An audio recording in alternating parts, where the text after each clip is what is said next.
And they're off in the TVG.com Haskell. Teba is sent hard for some early speed.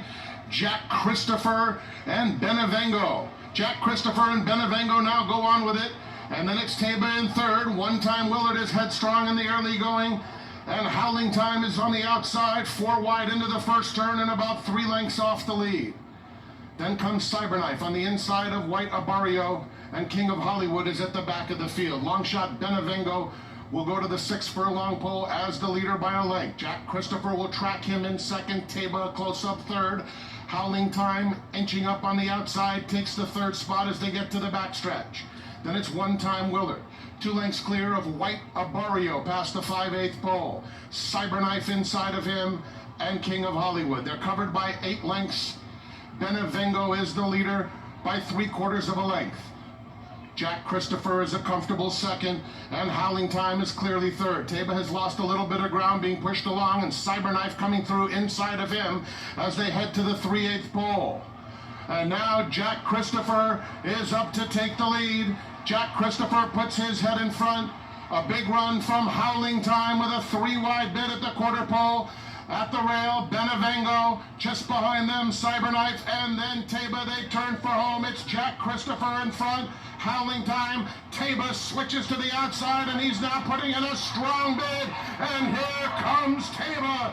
Teba in the center of the track with good-looking strides, squares off with CyberKnife. CyberKnife takes the lead. Teba going with him. These two in a thriller. CyberKnife just in front, and CyberKnife has won the TVG.com Haskell over Teba. Jack Christopher finished third, and Howling Time was fourth. The running time 1 minute 46.24 seconds. What a race in the end, and in fact we see another track record at the 1.125 distance, just hours removed from that established track record, 1:46 and 24/100ths, as it's CyberKnife knifing through the inside to pull off this victory for Al Gold and his Gold Square LLC.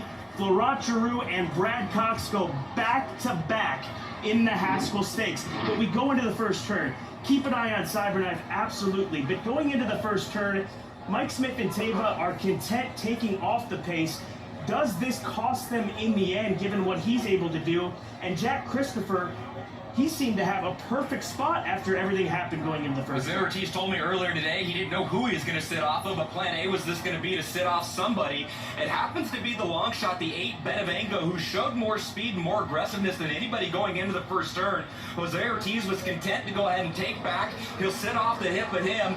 Now focus on the horse down in third in the red cap. That is a Teba. He said that Mike said in the Kentucky Derby, as soon as that horse immediately took dirt, that was his day on the first Saturday in May. He finds himself down on the inside, covered up in 4, speaking to Teba.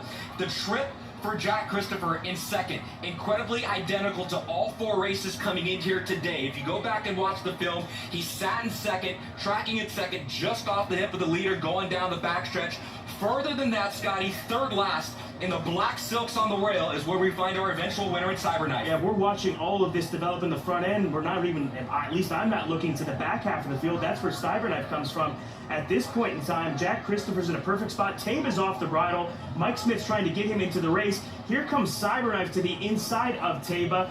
Once Teba gets out into the clear, this horse runs a giant race. He's still off the bridle, somehow loops this field and gets himself involved. How he does this, Flo's deciding to go around a horse at this point in time. Then he's going to find that gap to work with down to the inside of Jack Christopher. Look how patient Flo is at this point in time. Teba with a gallant effort. That is a giant run for a horse given the position that he had and where he was at down the backstretch, but then saving the ground. That ends up being the difference here with CyberKnife to pick off this victory. What a renewal of the TVG.com Haskell Stakes. You can see Flo's thought process just a little bit at the top of the stretch. It looked like he wanted to split Jack Christopher and Howling Time. He was waiting, not checking, more so just idling just a little bit. The only option at that particular moment was to go down to the rail and go to the inside of Jack Christopher. Back to the second place finisher in Teba. I thought he was off the bridle. I thought he was going to finish off the board midway on the far turn, and he comes back and he runs a bang-up race to finish second. Keep in mind, this is only his 4th career start. He's still young, he's still inexperienced. This is CyberKnife's 9th career start today. But what happens, and I know we can sit back and say, what happens if this, what happens if that? What happens if Taiba doesn't get locked into that spot that he finds himself going into? Maybe he finds himself traveling a little bit more comfortable down the backstretch, say if he was sitting off the hip of Jack Christopher in 3rd, 3 wide. We'll never know. Bottom line is, it's a race, it's tactics, it's about trip, it's about decisions that are being made. And CyberKnife and Florent Giroux made all the right moves. Thanks again to our presenting sponsor of the Grade 1, TVG.com, Haskell Stakes, Lanes and Farm, a great partner for so many years here. The Farish family here with us at TVG. Let's look at the 3-year-old picture this year now. Let's look at the 3-year-old picture. There have been 8 races, Grade 1 races on the dirt for 3-year-old males this year. Coming into this particular race, there were 8 different winners. Waidabario, CyberKnife, Taiba, and Jack Christopher. Now, another Grade 1 win on the resume for CyberKnife, a 2-time Grade 1 winner this year for this son of Gunrunner. And oh, by the way, Mike and Simon, he just punched his ticket to the Breeders' Cup Classic because it's a win and you're in race for the Breeders' Cup Challenge Series, win and you're in for the Classic Division. What a race. So many what-ifs to answer on down the line. Let's hope that we get a chance to see these horses hook up on down the line. This 3-year-old division is going to be a ride through the summer. It's been a ride already, man. Great work out there, you guys. And Joaquin bringing up an awesome point. We had 8 different Grade 1 winners.